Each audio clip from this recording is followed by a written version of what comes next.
5 sur 7 matin, bienvenue dans le forum matinal, bienvenue dans le forum de discussion. Chaque année, le volume des fonds envoyés par les diasporas africaines vers les pays à revenus faibles et intermédiaires augmente.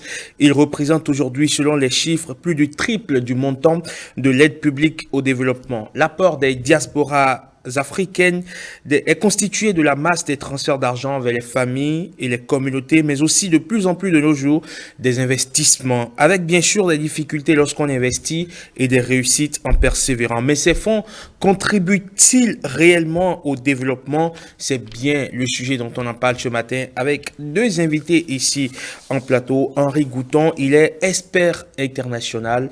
Bonjour Monsieur Gouton. Bonjour Monsieur Amégan. Comment allez-vous? Toujours bien. C'est un plaisir de vous avoir sur ce plateau. Je vous en prie.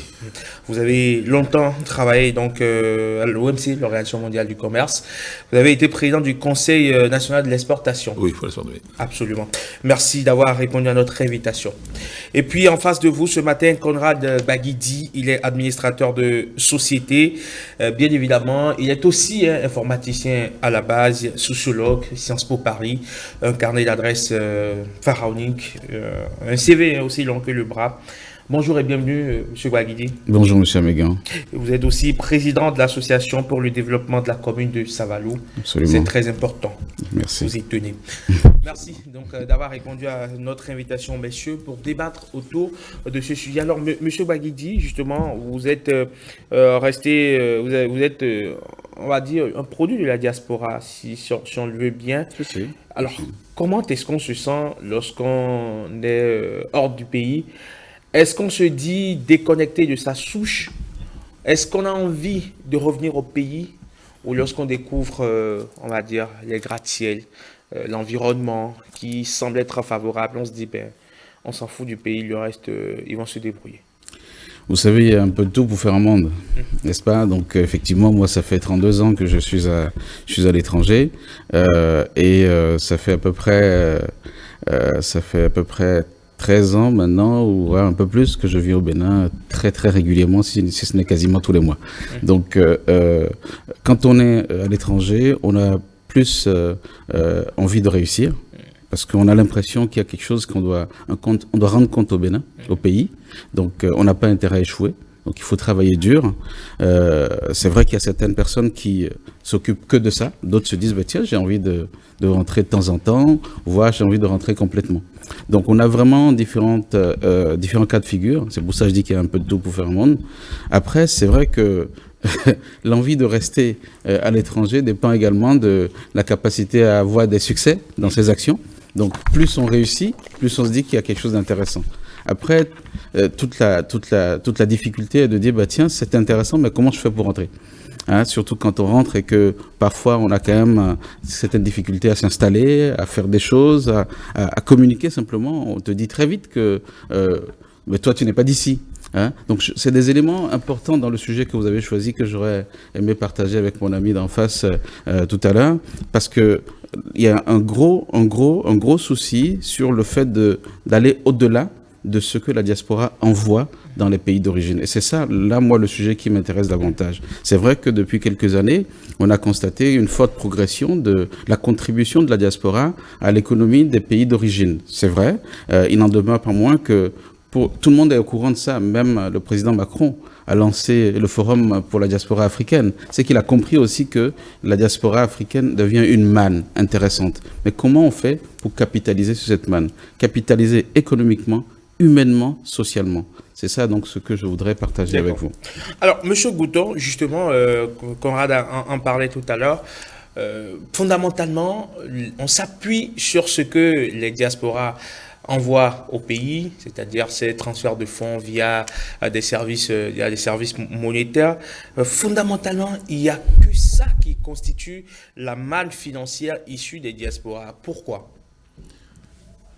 Pourquoi? Parce qu'en fait, voyez-vous, quand on regarde un peu l'Afrique, ou quand on regarde un peu le Bénin, chaque pays, en fonction de la culture de chaque, disons, pays, n'est-ce pas, chacun s'oriente vers ce qu'il y a de mieux. Si vous prenez, disons par exemple, les Israéliens, n'est-ce pas, les Ashkénazes et les Séfarades, n'est-ce pas, ce sont eux qui ont le plus capitaliser, n'est-ce pas, leur diaspora.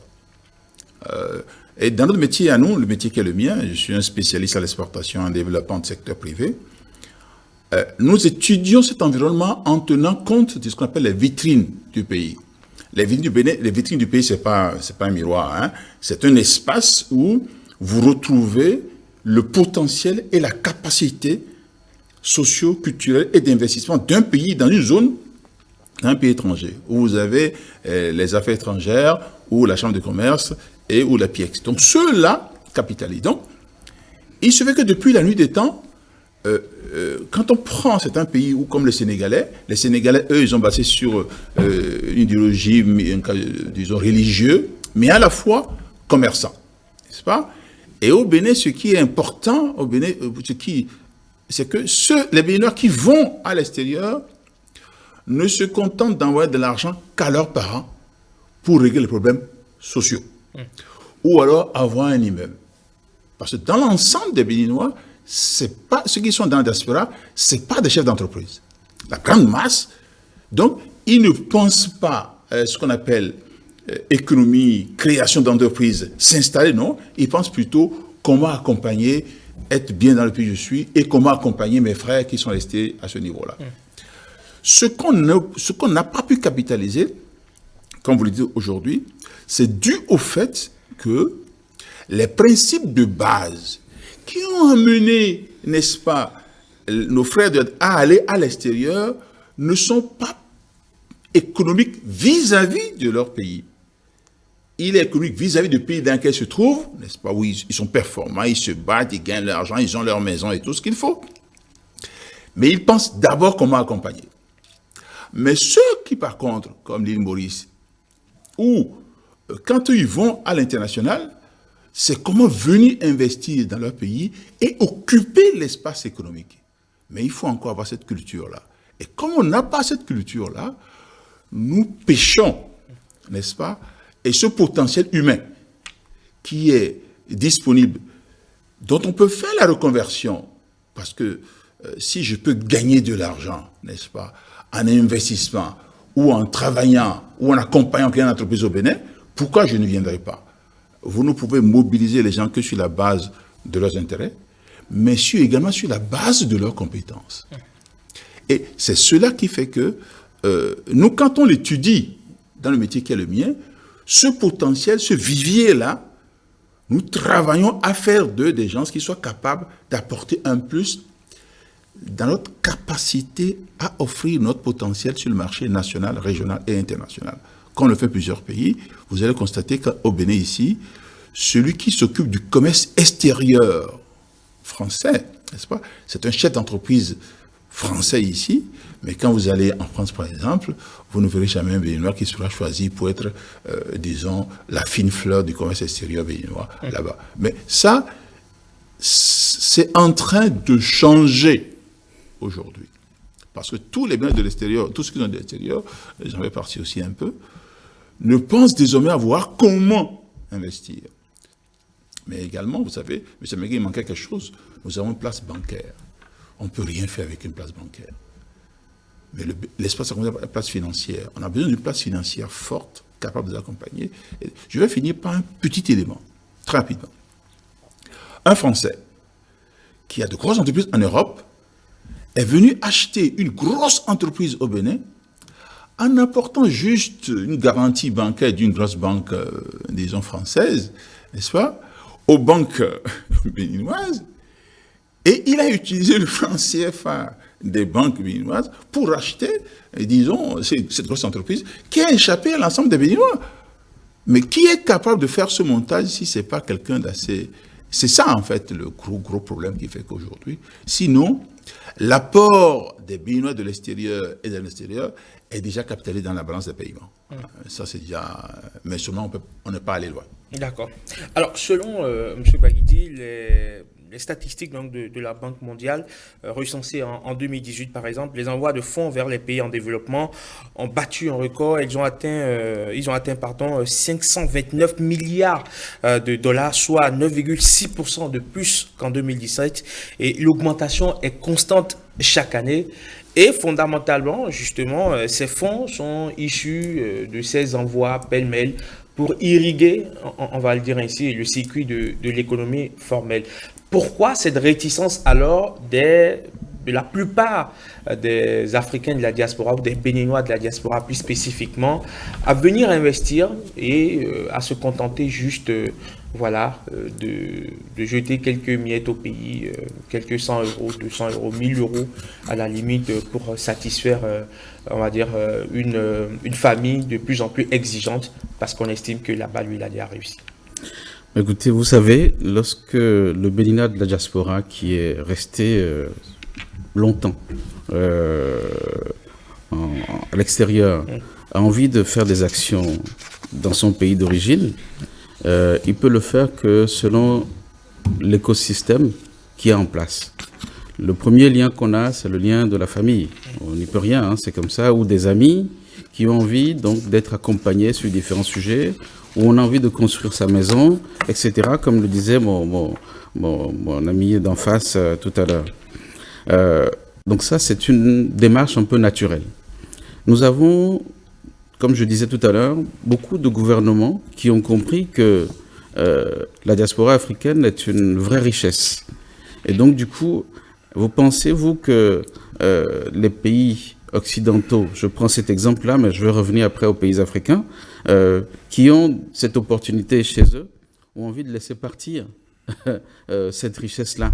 La réponse est non. Ils ont envie de capitaliser parce que ça participe du développement de leur économie. Donc du coup, ils vont offrir des situations plus confortables en termes de cadre d'investissement, en termes de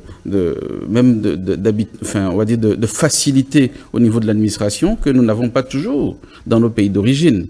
Nous avons des gens je connais beaucoup d'entrepreneurs, je vais y venir aussi tout à l'heure, qui ont tenté d'investir dans leur pays d'origine, que ce soit ici en Côte d'Ivoire ou ailleurs, mais qui n'ont pas toujours eu, on va dire, le bon accompagnement nécessaire pour aller jusqu'au bout. Parce qu'effectivement, il peut perdre un peu quelques repères culturels, des choses comme ça, et se retrouver à être traité d'étranger. Je ne dis pas que c'est tous, mais on a quelques écueils comme ça sur des gens. Donc du coup, on est toujours dans une situation relativement confortable et on a envie de dire, est-ce qu'on a envie d'aller vers une situation moins confortable et en plus investir son argent, donc le risquer? Ça, ce paradigme-là, il faut essayer d'agir là-dessus. Je pense que les autorités en place dans différents pays, y compris le nôtre, ont commencé déjà ce travail-là depuis un moment avec l'APIEX et différentes structures qu'on connaît, y compris au niveau du ministère des Finances. Mais vous savez, on parle toujours de l'Occident quand on parle de la diaspora. Mais la majorité de la diaspora est en Afrique. La diaspora des pays africains est majoritairement en Afrique. Nous, au Bénin, c'est d'abord le Nigeria, puis la Côte d'Ivoire. Donc on a beaucoup de nos compatriotes qui sont d'abord dans une diaspora ici. Et justement, juste pour faire un petit bémol sur ce que vous disiez tout à l'heure, c'est que c'est souvent des commerçants. On a beaucoup de commerçants au Nigeria, et comme c'est la diaspora la plus forte, j'appelle ça aussi des entrepreneurs. Peut-être qu'ils ne sont pas dans des levées de fonds avec des modèles qu'on connaît, mais qui sont quand même dans des acteurs importants de l'économie. Ces gens-là, comment on fait pour les capter? Beaucoup d'entre eux travaillent avec de l'informel ou des choses comme ça, mais ça reste une économie. Nous avons donc un travail à faire à ce niveau-là pour capter cette richesse-là, capter cette capacité à impacter notre pays. Maintenant, pour parler effectivement de ceux qui sont à l'étranger, à l'Occident, pardon, à l'étranger de l'Afrique, on va dire, et qui, donc, pour vous, par exemple, ne sont pas, en tout cas, beaucoup d'entre eux ne sont pas des entrepreneurs. Je vais vous accorder une chose et je vais retirer une autre. En fait, lorsque vous voyez la migration, donc l'émigration, en fait, depuis les années de l'indépendance, nous avons deux grosses catégories. De 1960 à 1990, on a une forme d'émigration qui est un peu différente de celle d'après 90 à nos jours. De 60 à 90, qu'est-ce qu'on a? On a des gens qui partaient à l'étranger et on disait dans le temps, je vais en aventure. Hein? Donc les gens partaient, entre guillemets, pour utiliser nos langages ici, pour se chercher. Il y en a d'autres qui avaient des bourses. Donc les enfants de certaines autorités avaient des bourses et y allaient. Dans ces deux catégories de gens-là, on a beaucoup qui envoyaient de l'argent au pays pour, on va dire, préparer un retour, pour construire une maison, etc. Donc ce modèle-là, il existe. Il a existé, il existe encore un peu aujourd'hui. Mais quand vous prenez des années 90 à ce jour, qu'est-ce qui se passe? On a des gens qui sont allés à l'école, hein, qui sortent d'école, qui ont de bons diplômes et qui ont envie de venir participer au développement de leur pays. Le fait de se sentir africain a commencé à prendre une certaine envergure, une certaine puissance, hein, au sein de chaque personne qui ont fait des études notamment, mais pas que, d'accord, au sein de la diaspora. Et ces gens-là ont envie d'impacter dans leur pays. Donc oui, parmi eux, on a quand même quelques entrepreneurs, j'en suis un par exemple, qui ont envie d'investir dans leur pays. Je pense que le travail de capitalisation de ces ressources-là est indispensable, il doit se poursuivre. Mais il ne doit pas se poursuivre seulement sur le plan juste financier. Moi, je pense qu'il faut rendre le Béninois fort, fier de son identité, où qu'il soit au monde. Lorsqu'on est fier de qui on est, quel que soit là où on est, je vous assure qu'on décuple la puissance d'investissement de manière globale 2, 3, 4, 5 fois. Parce que quand je suis fier d'être béninois partout au monde, ben, naturellement, dans mes choix d'investissement, je pense au Bénin. J'ai envie de dire à mes amis de venir au Bénin pour faire du tourisme. J'ai envie de dire à mes amis ou à d'autres personnes que je connais de faire des conférences sur le Bénin, d'être ambassadeur du Bénin.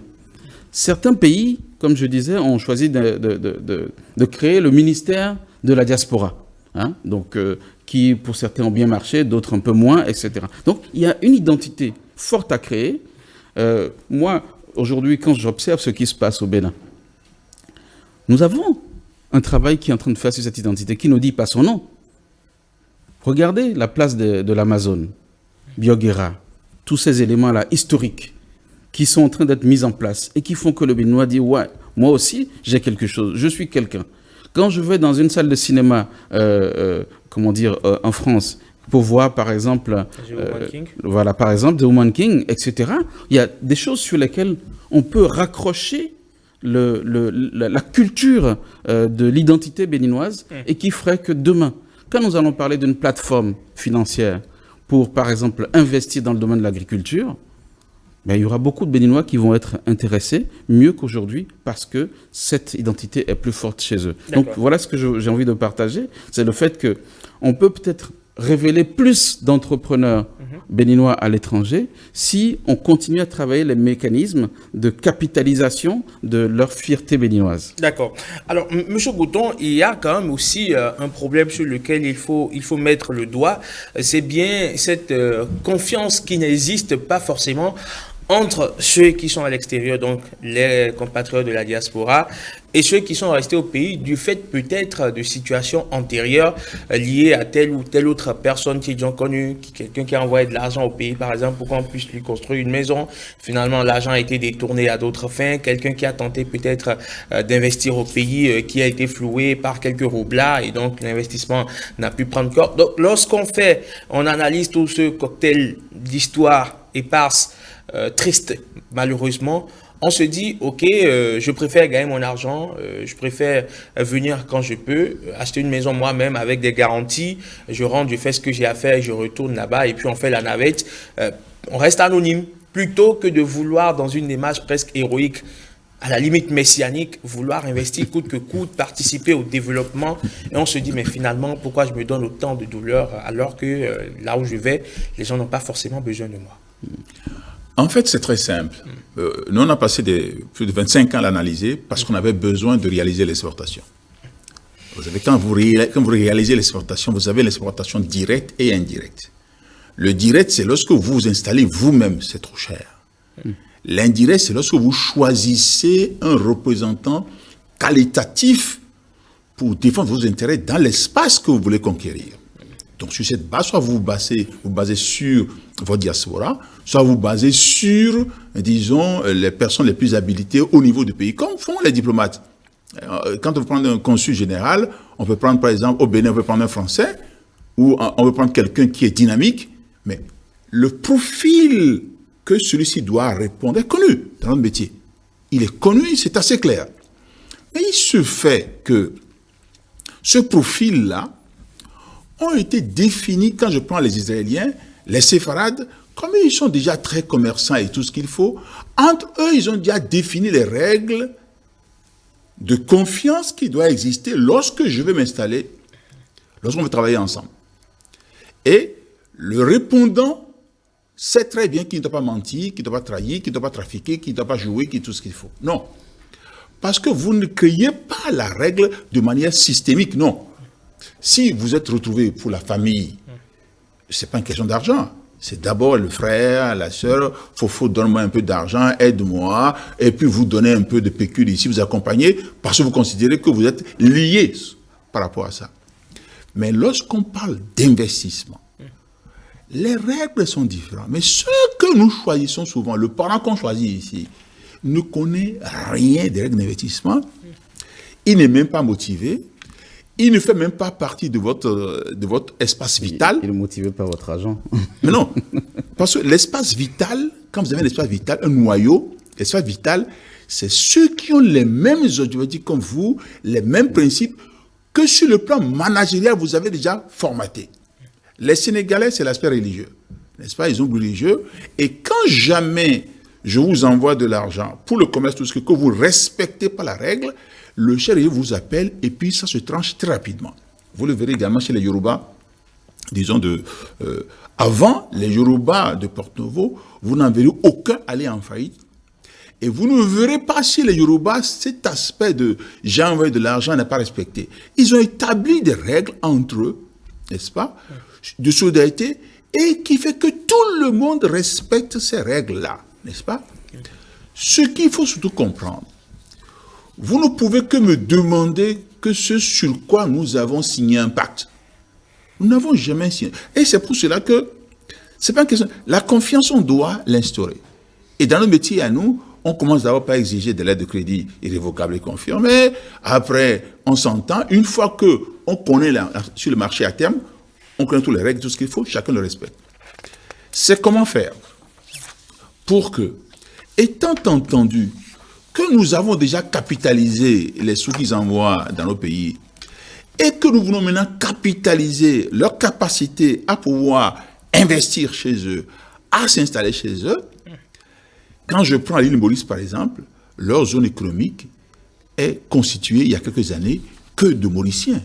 Il y a des étrangers, mais les Mauriciens eux-mêmes se sont investis. Bon, les Mauriciens ont un avantage, c'est qu'ils sont à la fois indiens, ils sont à la fois asiatiques, ils sont chinois, ils sont tout ce qu'il faut. Donc ils ont une culture multiple, ce qui fait qu'ils arrivent rapidement à mobiliser leurs frères, tout ce qu'il faut y travailler. Ça, c'est un avantage chez eux. L'effort économique qui est fait au niveau du Bénin aujourd'hui, dans le pôle de Glody, vous allez constater que, pour l'instant, la diaspora ne se sent pas avoir un savoir-faire pour venir s'installer dans ce pôle économique. Et que le premier ambassadeur de ce pays va plutôt demander aux investisseurs étrangers, venez, il y a de l'attraction et tout ce qu'il faut. Mais cette culture-là, ce savoir-faire-là, c'est ça que la PIEX doit s'efforcer, parce qu'il a été créé pour ça. Et la Chambre de commerce, et la Chambre d'agriculture, et la Chambre des métiers, qui sont des structures méso, qui ont été conçues pour fédérer les intérêts à la fois de ceux qui sont à l'extérieur du pays, n'est-ce pas? On va les chercher, parce que le champion, il faut aller le chercher. Il faut voir le Béninois qui est en France, qui est en Allemagne, qui est aux États-Unis, qui a réussi, qui travaille. Et on dit, mais voilà ce qu'on peut t'offrir en investissant. Il faut le connaître d'abord, il faut le connaître, c'est ça le problème. L'avantage, c'est que... on ne cherche pas à le connaître. Je viens. L'avantage, c'est que pendant longtemps étant en charge de la veille stratégique du Bénin, et pendant 5 ans de la veille stratégique des 16 pays de l'Afrique de l'Ouest, moi je les connais. Oui, mais je parle de l'institution. Le Conseil national pour l'exploitation était une institution, même si je ne l'ai plus aujourd'hui.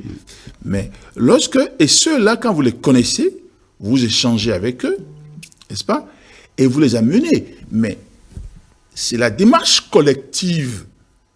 Parce que l'intérêt général, c'est une démarche collective. La démarche collective doit se faire à la fois avec nos diplomates C'est ce que je parle de vitrine. Voilà, c'est ça. Et la vitrine, n'est-ce pas, doit se charger, puisque moi je les connais. Aujourd'hui, bon, je suis très content, M. Ouaguidi. Je ne suis plus en activité depuis 5 ou 6 ans et je suis un homme heureux comme un pape. Quelqu'un m'appelle aujourd'hui, je ne vais même pas y répondre. Mais hier, pendant plus de 25 ans, je partais aller voir, échanger avec eux, parler aux diplomates qui a dit, ce n'est pas seulement de voir la carte d'identité, les pièces d'identité, comment ils se portent ici au Bénin. Regardez leur potentiel. Voyez comment vous leur présentez le bout de leur pays et tout ce qu'il faut. Et les instruments qui étaient mis en place au Bénin avant, c'était des instruments de perdième et de promenade. Il a fallu beaucoup de temps, oui, il a fallu beaucoup de temps pour qu'on nettoie le curry. J'ai formé 10 à 15 diplomates des affaires étrangères sur ce dispositif. J'ai formé des opérateurs également, la Chambre de commerce, et en instaurant la PIEX, n'est-ce pas, qui doit pouvoir jouer ce rôle-là, manque de peau, je suis très content d'être parti, le dispositif n'a pas pu, il a pris corps, hein, mais il n'y a pas eu d'accélération, parce que moi, il est temps que je parte, mais sinon, c'est indispensable. Les ressources humaines de la diaspora sont déjà à un bon niveau. C'est exactement ce que je dis. Maintenant, il faut essayer de faire la mise à niveau. C'est comme quand on a voulu investir un temps dans les pays de l'Est, en Europe. Les pays de l'Est, ça veut dire les infrastructures, les différents éléments. Il était plus facile d'aller investir dans les pays de l'Est parce qu'il y avait plus d'infrastructures et tout ce qu'il faut. Donc, il s'agira, n'est-ce pas, de faire la mise à niveau à la fois des diplomates, parce que les 10 que j'ai formés, ils sont pas mal à la retraite aujourd'hui, ils sont à la retraite également. J'en ai formé également 5 ou 6 magistrats, parce que quand vous parlez d'investissement, on parle de réglementation. On parle de ces différents éléments-là, et il faut faire en sorte, et vous voyez, on a eu beaucoup de mal à avoir le tribunal du commerce. C'est un des instruments de sécurisation des investissements sur lequel il y a eu l'OADA, à laquelle j'ai participé à sa création, pour faire que l'environnement soit beaucoup qualitatif. De nature que lui, Ouaguidi, quand il vient au pays, il ne compte pas sur un frère, un cousin ou tout ce qu'il faut, mais il conçut des instruments sur lesquels il peut se baser, traîner des partenaires, puisqu'il les connaît également, sur le rôle avec qui il a travaillé pendant longtemps, les traîner à avoir 10-15%. Voilà pourquoi est-ce que je vous explique que la question s'est passée comme ça. On va permettre à Conrad, qui a probablement évidemment des aspects sur lesquels il veut réagir. Je pense que on va aller plus loin, effectivement, que la connaissance. Vous avez la chance d'avoir occupé un poste qui vous permet de connaître un certain nombre de gens. Un poste sélectif. Alors, oui, sans doute, je ne le connaissais pas. Donc, c'est très bien, vous connaissez ces gens-là. Je voudrais parler un peu plus, en fait, quand je parlais d'institutions, c'est dire que, oui, il y a la pièce, la chambre de commerce et différentes institutions qui sont en place, qui travaillent dans le sens on va dire, du développement de l'économie nationale. Mais nous, vous savez, lorsque on prenait l'exemple de ceux qui envoyaient de l'argent au pays, qui avaient besoin de connaître quelqu'un, et celui qu'on connaît naturellement, c'est quelqu'un de la famille ou un ami, etc.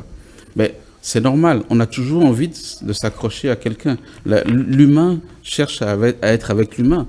N'étant pas sur place, il me faut quand même avoir des partenaires locaux. Un point focal. Un point focal, exactement, avec lequel travailler. Ce que nous avons aujourd'hui, c'est que nos frères, eux aussi ont envie de se développer, de participer à l'économie.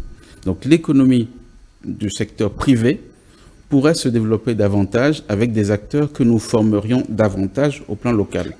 Je parle par exemple, si je prends l'exemple des programmes scolaires dans lesquels on est encore sur une démarche où on forme des gens qui sont destinés à apprendre et non pas à investir.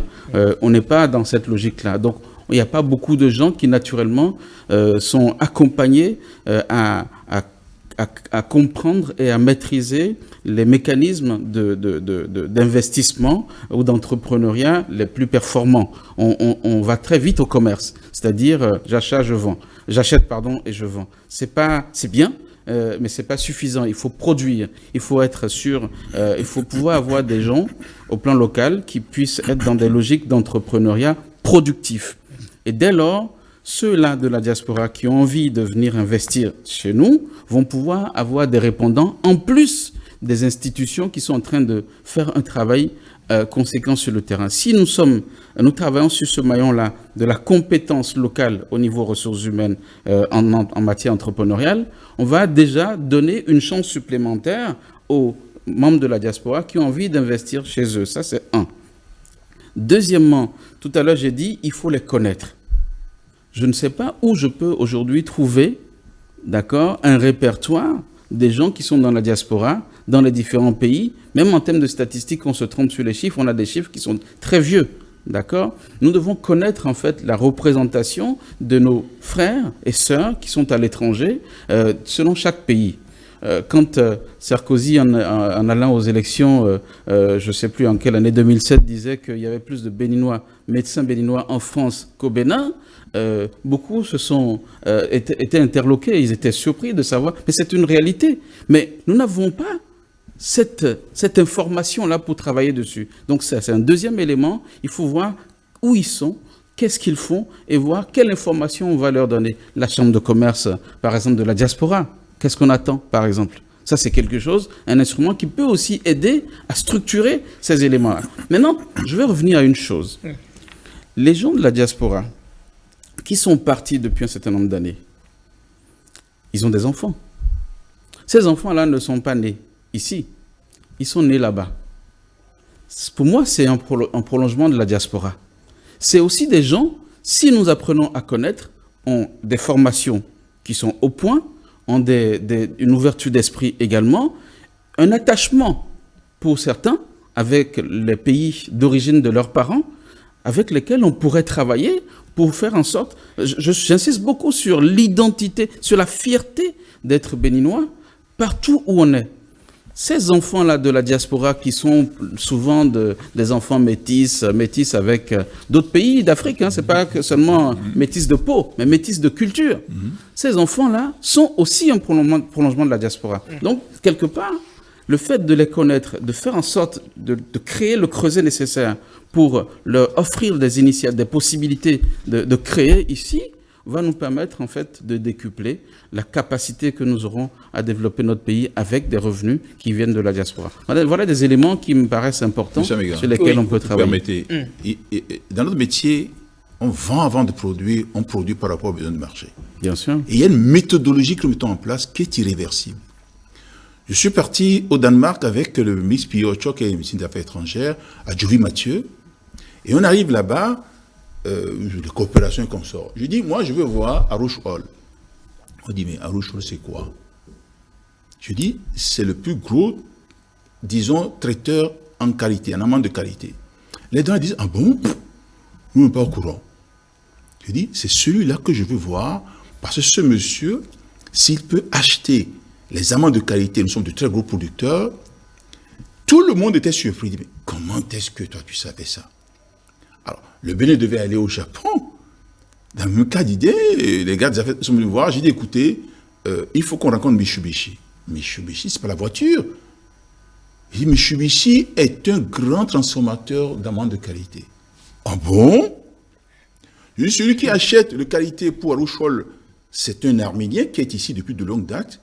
Mais si nous pouvons traiter avec ceux-ci, ils disent, mais, monsieur Couton, je dis, unis le vers 4 charmes.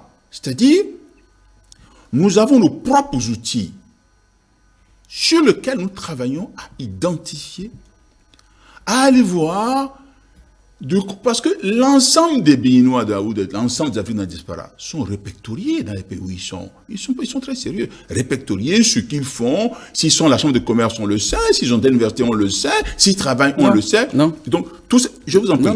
Je vous en prie. Je vous donnerai l'exemple. Non, je vous en prie. Oui, je ne parle pas du Bénin, je parle de la France. La France a l'avantage d'avoir une lecture. Ce n'est pas l'ensemble des acteurs, une partie des acteurs. Et quand on peut avoir 10 ou 15 ou 20 Béninois sur lesquels on peut établir des règles et aller les voir, parce qu'il faut commencer, nous avons des outils qui nous permettent de savoir de qui avons-nous besoin et comment le rencontrer pour échanger avec lui, pas aller chercher en tant qu'électeur. Et sur cette base-là, on commence à avoir 1, 2, 3, 4, et de bouche à oreille, n'est-ce pas, ça prend corps. C'est cet instrument que je vais expliquer.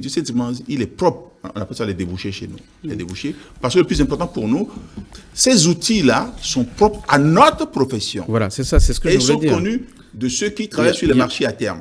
C'est pas un instrument populaire, accessible à tout le monde. C'est pour ça que M. Gouton... Est-ce que ça ne rend pas justement l'équation plus difficile? Parce que ça ne concerne finalement qu'une petite minorité qui a accès à certains leviers sur lesquels il faut s'appuyer. Je vais toi-même dire, M. Gouton. On va permettre de l'écouter, comme ça vous allez peut-être éventuellement répondre. Il va répondre maintenant. C'est un pays qui exporte, ce n'est pas une entreprise. La règle d'origine dépend d'un pays. Et c'est le pays qui met en place les différents outils. Mais M. Gouton, en fait, ce que je voudrais dire, c'est que je suis d'accord sur ce qui relève de l'export. Mais moi, je voudrais qu'on aille au-delà. Je parle d'investissement de manière globale. Je parle de... C'est pas que le commerce, en fait. Je parle de commerce. Non, mais je parle de commerce extérieur. Je parle de produits transformés et faire la mise à marché. Voilà, une industrialisation. Oui, mais comme on parle de la diaspora, d'accord, donc tous les noms que vous avez cités, a priori, ne sont pas forcément des Béninois. D'accord, mais c'est intéressant de savoir quel est l'interlocuteur avec qui les Béninois pourraient traiter ça, je vous l'accorde.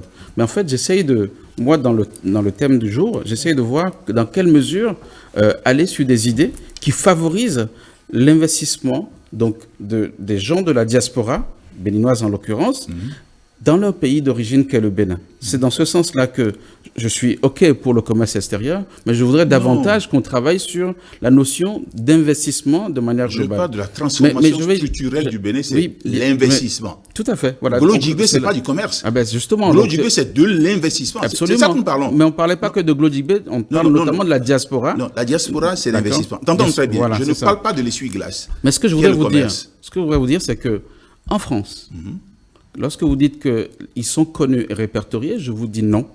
Pour la simple raison que on peut donner quand même un certain satisfecit, on peut décerner un satisfecit à l'ambassadeur du Bénin en France aujourd'hui, qui, lorsqu'il a pris son poste, monsieur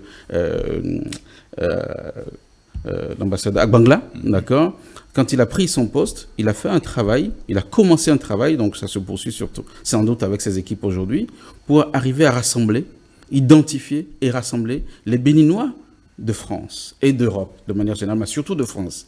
Cet instrument n'existe pas. C'est pour ça, le répertoire en question n'existe pas. C'est pour ça qu'il est allé commencer à le constituer avec ses équipes. D'accord ? Maintenant, peut-être que les Français, eux, disposent de cette information-là. Et encore, je veux bien le voir. Mais je vous dis que l'identification de ces personnes-là n'est pas faite. Elle reste à faire.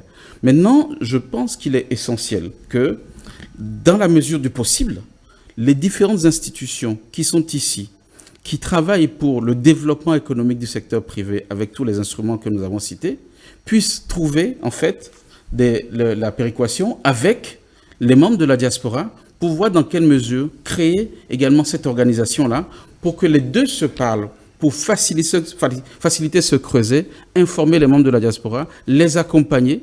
Je ne dis pas qu'il y a des choses qui ne se font pas, mais il faut aller plus loin pour que, encore une fois, je me sente totalement à l'aise et fier de venir apporter l'euro ou le dollar que je mets ailleurs dans mon pays d'origine. Donc, nous sommes complémentaires sur les éléments qu'on évoque. J'essaie juste de parler, moi, en tant que l'entrepreneur de la diaspora, et vous, donc, en tant qu'ancien cadre du ministère du Commerce. Non. De la chambre. J'ai jamais été fonctionnaire. De l'Organisation mondiale, expert auprès de l'Organisation mondiale du commerce. Je suis du secteur privé. J'ai géré, j'ai une entreprise au Bénin, en Côte d'Ivoire et en France, n'est-ce pas? Donc je suis purement du secteur privé. Maintenant, ma spécialité qui est liée à l'exportation fait que pratiquement on a pensé à un moment donné, en devenant consultant international, que je suis, disons, un fonctionnaire, tout ce qu'il faut. Parce qu'on vit dans le réel. Et c'est ce que j'expliquais. La première démarche d'une entreprise, c'est l'identification. Vous devez identifier votre partenaire. Et ça, si ça n'existe pas, vous le faites vous-même. Et vous allez les voir le porte-à-porte pour savoir avec qui vous devez travailler. Et établir des règles de convivialité avec lui et de partenariat. Maintenant, ça, c'est la démarche de l'entrepreneur. Oui. D'accord. Et la démarche de l'entrepreneur a été fixée par l'État. c'est des lois qui ont fixé la démarche de l'entrepreneur. On l'oublie souvent. On oublie souvent que... Et ne l'invente pas. Non, je vais vous expliquer. C'est le creuset dont je parle, en fait. Le creuset... C'est-à-dire que les gens doivent... C'est-à-dire le fait d'agir individuellement, c'est une chose, mais il faut que nous disposons de creuset pour faire un mouvement de masse. C'est de ça dont je parle, en fait. Ouais. Il faut élargir la base. Mais, il faut élargir la base. Mais par un creuset, ouais. Le creuset existe. Non, en fait, ils ne sont pas performants. L'APIEX, la Chambre de commerce, ils ne sont pas performants. Je peux le dire. Et je leur dis souvent, le creuset existe, mais il faut élargir la base. Comme nous sommes en train d'élargir la base fiscale, il faut élargir la base pour atteindre une masse critique d'acteurs de la diaspora capables d'influer sur notre économie béninoise. Ça, ils sont tenus de le faire, M. Ouaguidi. C'est pas moi qui vais demander à ce qu'ils ne soient pas plus performants. Je ne sais pas dire s'ils ne le sont pas, mais en tout cas, on a toujours besoin d'aller plus loin, et ça, je vous l'accorde. Le contribuable que je suis, je l'exige. Vous avez raison.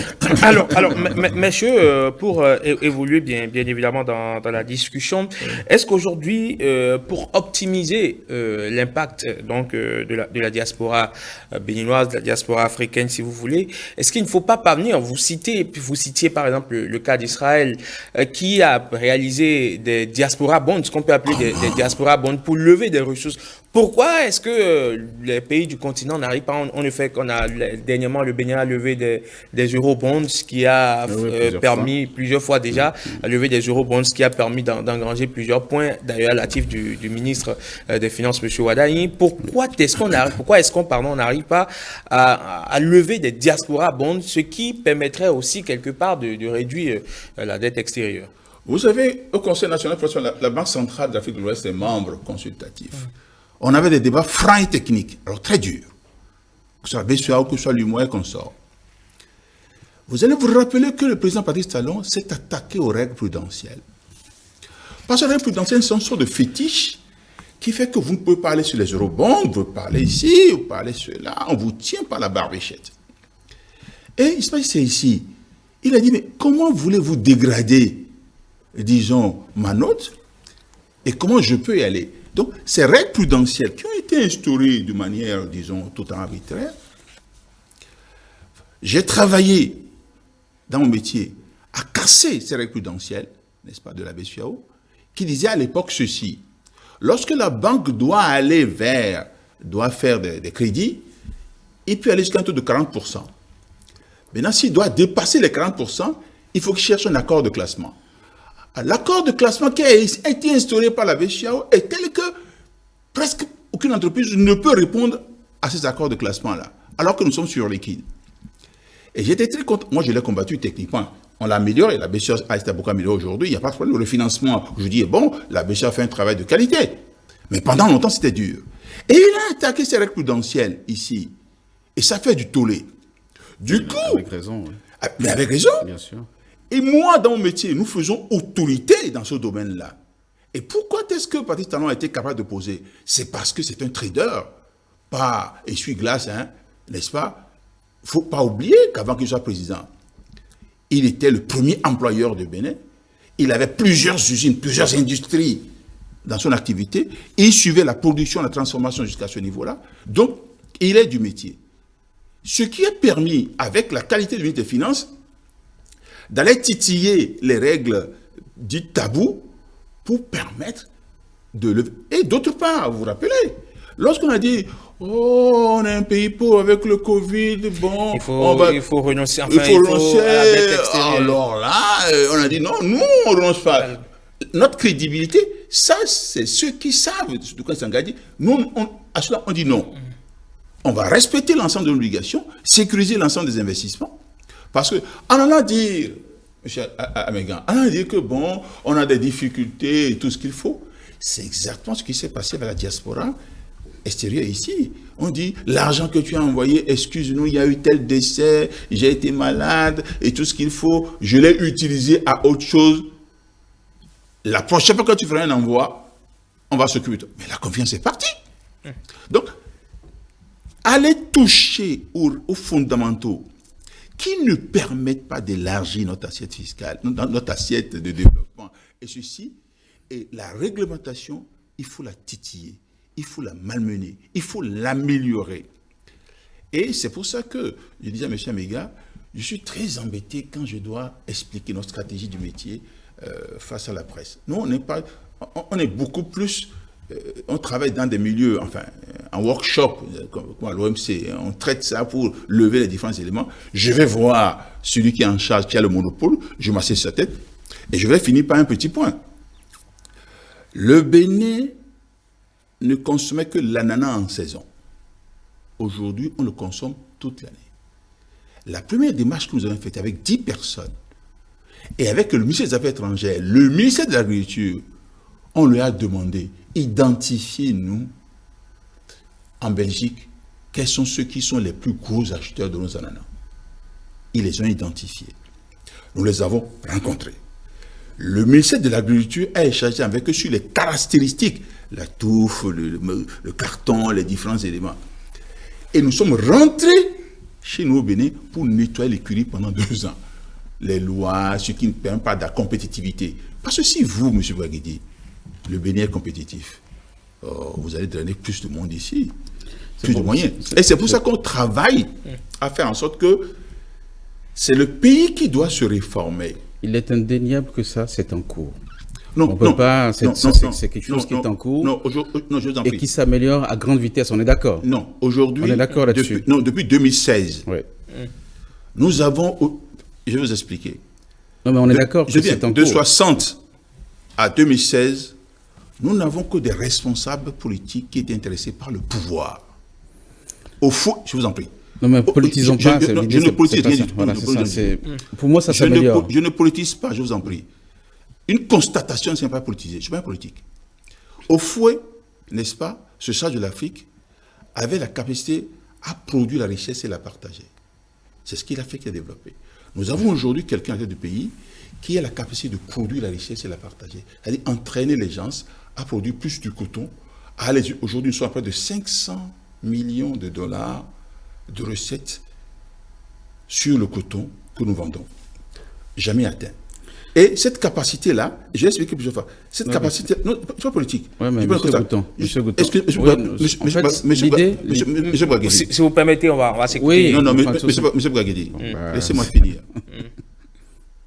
Lorsqu'on parle de produire la richesse et la partager, en matière de règles d'origine, chaque produit qui est exporté, c'est la carte d'identité. C'est l'État qui signe cette carte d'identité, comme pour les produits et les marchandises. Donc, la responsabilité de l'État, pas du politique, de l'État, dans l'intérêt général, au jour d'aujourd'hui, permet, avec toutes les réformes mises en place, qui sont mises en place aujourd'hui, c'est un savoir-faire, c'est pas une question politique, c'est un savoir-faire qui permet aujourd'hui d'avoir cette possibilité-là. Maintenant, faisons en sorte que ce savoir-faire-là, n'est-ce pas, s'élargisse à la diaspora. Parce qu'aujourd'hui, ça va faire n'est pas encore, M. Bouaguedi. D'accord. N'est pas encore la diaspora. On va justement vous permettre à présent de réagir sur les points sur lesquels vous n'êtes pas forcément très d'accord. Oui, en fait, ce que j'essayais juste de dire, c'est pas qu'on a des divergences, mais j'essayais en fait de voir, de proposer qu'on aille un peu plus loin pour toujours rester un peu centré sur la thématique autant que possible. Parce que c'est vrai qu'il faudrait que nous soyons dans une démarche de chaîne de valeur qui facilite l'émergence d'entrepreneurs, d'investisseurs locaux. Moi, je suis allé plusieurs fois à la banque. Nationaux. Pas locaux. Ben, locaux, vous voyez Nationaux. Ce que ça veut dire. Donc, j'ai déjà plusieurs fois été à la banque où j'ai rencontré des personnes qui sont venues ramener beaucoup d'argent dans des sachets plastiques noirs là qu'on voit au marché, qui ont déposé de l'argent. Cet argent vient de quelque part. Et c'est souvent des gens qui font qu'une activité génératrice de revenus, des commerçants, de différentes catégories, etc. Ça, on est dans du business, on va dire, un peu visible de l'essuie-glace par l'économie en tant que telle. Si nous pouvons faire en sorte qu'il y ait plus d'entrepreneurs, d'investisseurs, d'acteurs de l'économie qui soient dans des schémas un peu plus institués, quitte à justement leur apporter plus de revenus, nous allons fabriquer un vrai secteur privé dans notre économie. Pour l'instant, il est encore très faible.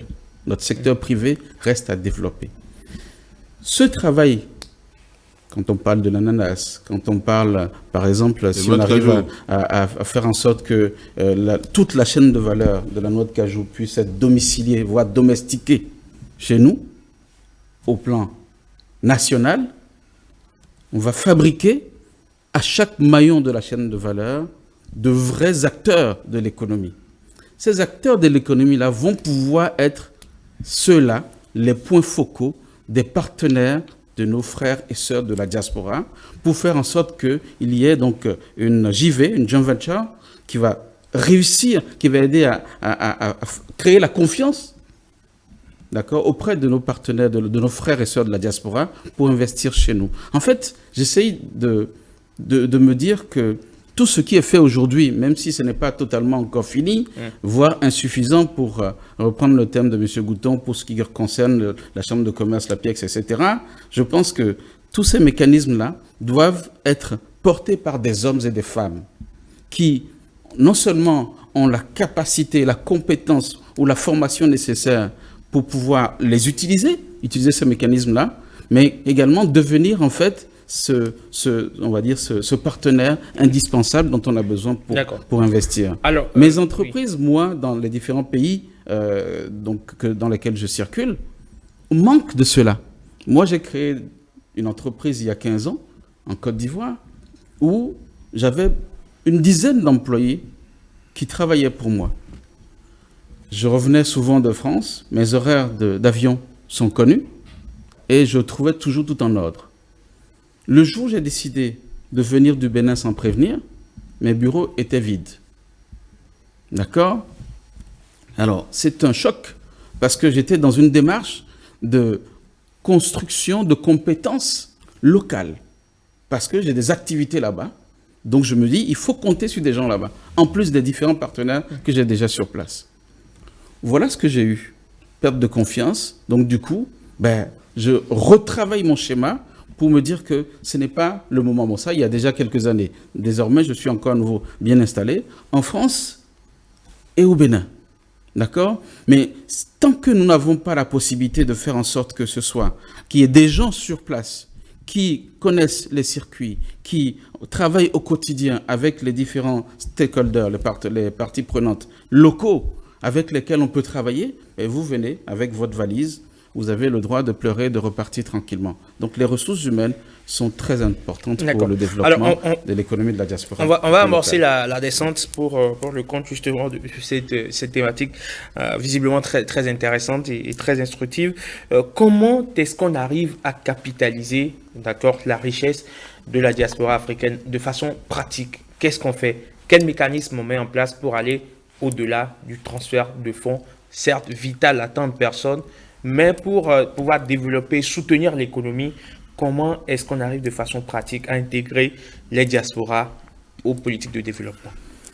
Vous savez, je citais tout à l'heure que dans certains pays, il y avait déjà des expériences où on a parlé de ministère de la diaspora, ou en tout cas spécialement chargé de la diaspora. Chez nous, au Bénin, il y avait eu des associations qui ont plus ou moins été reconnues, accompagnées, mais on n'a pas réussi à en faire grand-chose.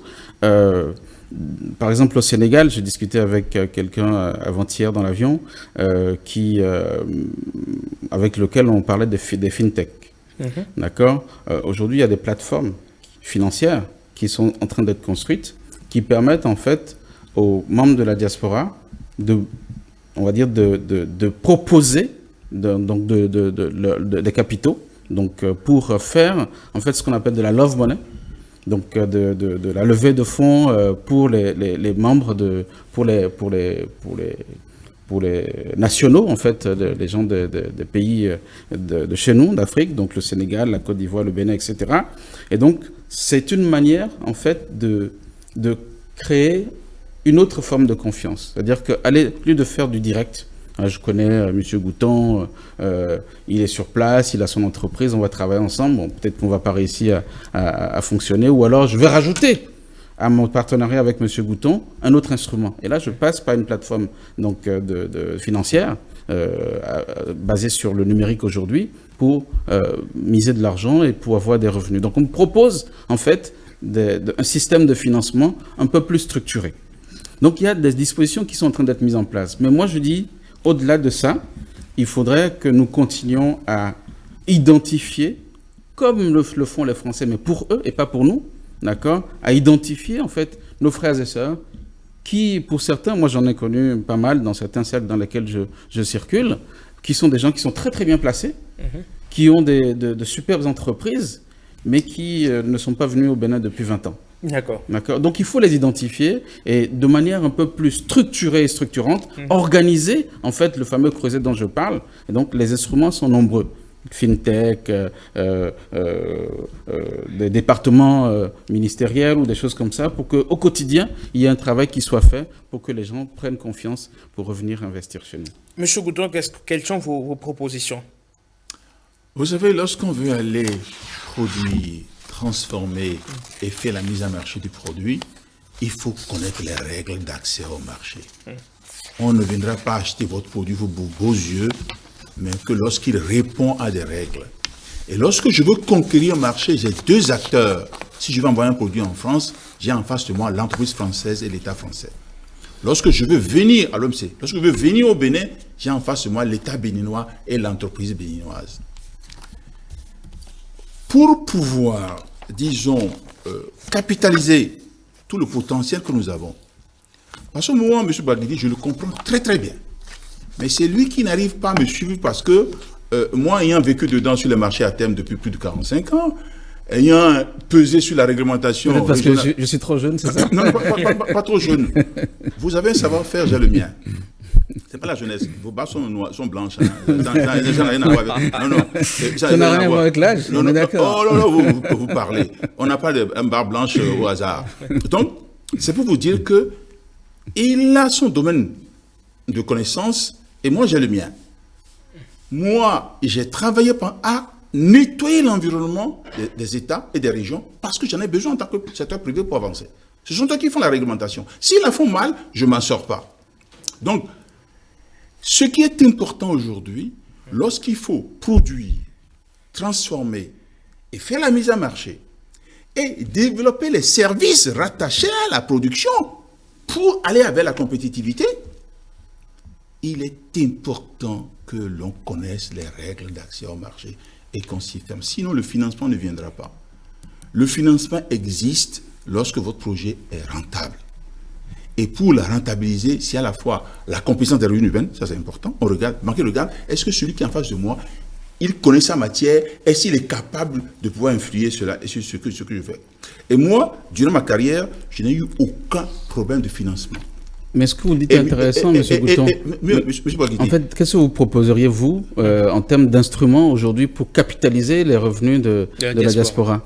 C'est-à-dire, identifier ces diasporas-là. Voilà, donc on est d'accord. Non, totalement. Ce n'est pas d'identification. Bien sûr. Quand on veut faire le foncier, on identifie d'abord. Bien sûr. Identifier ces diasporas. Ce qui n'est pas suffisamment fait aujourd'hui. Non, vous savez, les gens s'intéressent à l'aspect élection. Non, mais moi, je vous en prie. Ça m'intéresse. Non, je vous en prie. Non, mais moi non plus. Non, laissez-moi finir. Ça m'intéresse. Il faut identifier, premier. Non, ça ne m'intéresse pas. OK. Identifier l'ensemble de ces ressources humaines. Pas pour faire la VIP. Identifier l'ensemble de ces... Personne ne le dit. Non, monsieur... Monsieur Gouton, on a encore 2 petites minutes pour clore le débat. Les identifier. Oui. C'est ça. Connaître leur potentiel technique. Dans quoi sont-ils compétents? Et voir comment est-ce qu'on peut les accompagner à aller vers ceci, vers cela. Parce que pour que quelqu'un investisse au Bénin, aujourd'hui, il doit se lier au programme d'action gouvernementale. Il sort de ce cadre, il n'y a pas de financement. Bien sûr. Et il faut pouvoir accompagner cela et pouvoir y travailler. D'accord. On est d'accord là-dessus, et je dis, en fait, au-delà, donc il y a l'identification, mais tout ça, pour moi, c'est de l'identification.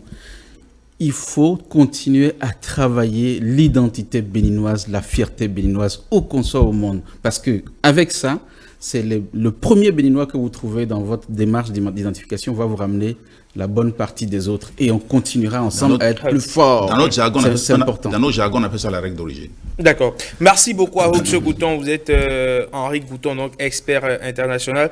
Merci également à vous, Conrad Gbaguidi, administrateur de société. Mais avant de vous laisser filer, qui dit Gbaguidi, forcément, on sait dans quelle région du Bénin cela se retrouve. C'est bien évidemment dans le département des Collines. Vous êtes le président donc, de l'association de développement de la commune de Savalou.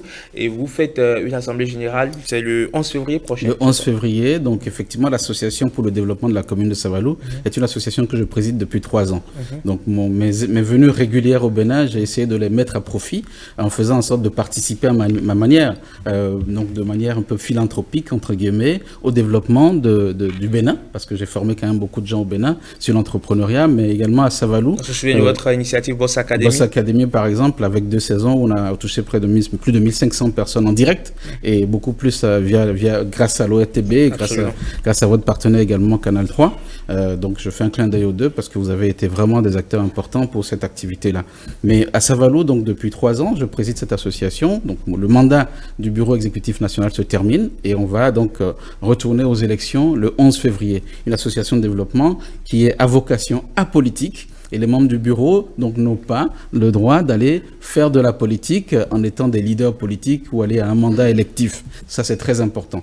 Le mandat est terminé, nous allons rendre le tablier et faire en sorte qu'il y ait un nouveau bureau qui soit désigné. Ça va être un moment festif.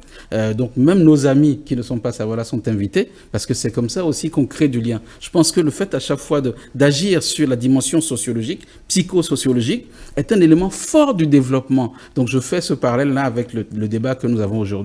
Ce que nous essayons de faire dans cette association de développement, c'est de faire en sorte de créer en fait une identité du Savalois qui renoue avec sa commune, renoue avec son mari, renoue avec ses racines pour faire en sorte d'apporter sa pierre à l'édification. Et c'est pour ça que je dis souvent à mes amis, à mes frères, à mes grands frères, à mes sœurs, etc., que nous devons faire en sorte que chacun porte la devise « Le développement vient de l'harmonie ».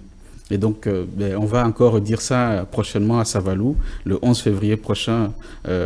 Et donc, du coup, depuis, il y a pas mal d'associations de développement qui essayent d'agir un peu dans ce sens-là, de faire du vrai développement et de ne pas s'occuper de la politique de manière frontale. D'accord. On fait de la politique de développement. Merci beaucoup donc à vous, Conrad Gbaguidi, et on vous souhaite bon courage pour tout ce que vous faites. Et vous êtes invité à Savalou. Merci beaucoup pour Vous aussi, l'invitation. M. Gouton, vous êtes invité. Le développement vient de la complémentarité. Et c'est de l'harmonie, n'est-ce pas? Merci beaucoup à vous, messieurs. Le débat a été franchement cordial et fraternel. Je pense que chacun a pu avancer ses idées, ses arguments, bien évidemment, pour soutenir ses idées. C'est bien évidemment de ça qu'il s'agit. Merci, M. Gouton. Moi, je n'énonce que des règles, je n'ai pas des idées.